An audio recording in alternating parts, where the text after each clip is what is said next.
Welcome to the June Spotlight on Sales and Marketing, brought to you by ProducersWeb.com. I'm Paul Wilson, and in this broadcast we'll cover some of this topic's biggest trends and most insightful research. This Spotlight on Sales and Marketing is sponsored by Covenant Reliance Producers. We build success stories. For more information, please visit crproducers.com.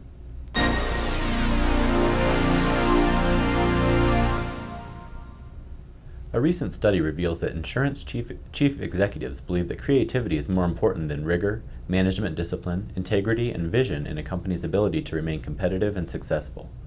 The study by IBM was performed through face-to-face interviews with over 1,500 CEOs, general managers, and senior public sector leaders, including 78 insurance respondents from 28 countries.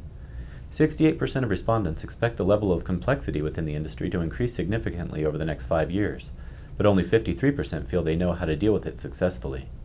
Meanwhile, 82% of insurance CEOs said increased government regulation was a major source of uncertainty within the new economic environment.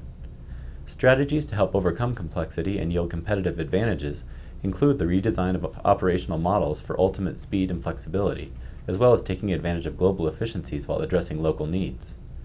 55% of CEOs are focused on simplifying their products and operations, while many are taking advantage of technology to help improve customer service.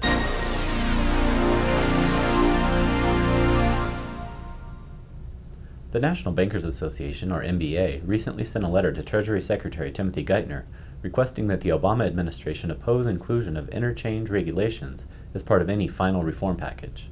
According to NBA President Michael Grant, quote, "Interchange revenue, in addition to providing no and low-cost banking products and services such as free checking and neighborhood development programs like financial literacy, also helps to offset higher than normal operational expenses that our member banks experience," unquote.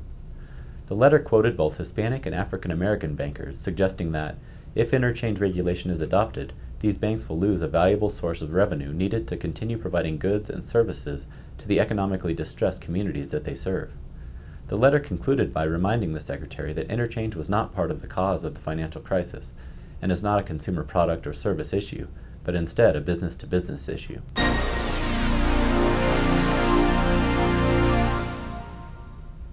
A federal judge recently granted preliminary approval for a $72.5 million settlement in a national class action lawsuit alleging that the Hartford kept millions of dollars in fees that should have gone to accident victims. The case stems from 2005 and involves plaintiffs who were injured and eligible for either personal injury or workers' compensation claims from the Hartford Financial Services Group. Rather than paying a lump sum, the insurer used structured settlements over a period of time in the form of annuities provided by the company's life insurance division, Hartford Life. However, Hartford allegedly named the value of the settlement without revealing that the company would take a minimum of 15% for fees, taxes, and profit.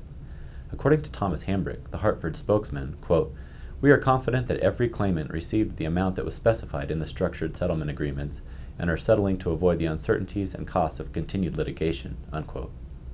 I'm Paul Wilson, and thanks for watching the Spotlight on Sales and Marketing. To see more video spotlights on your favorite products and practices, find them on ProducersWeb.com and browse by topic.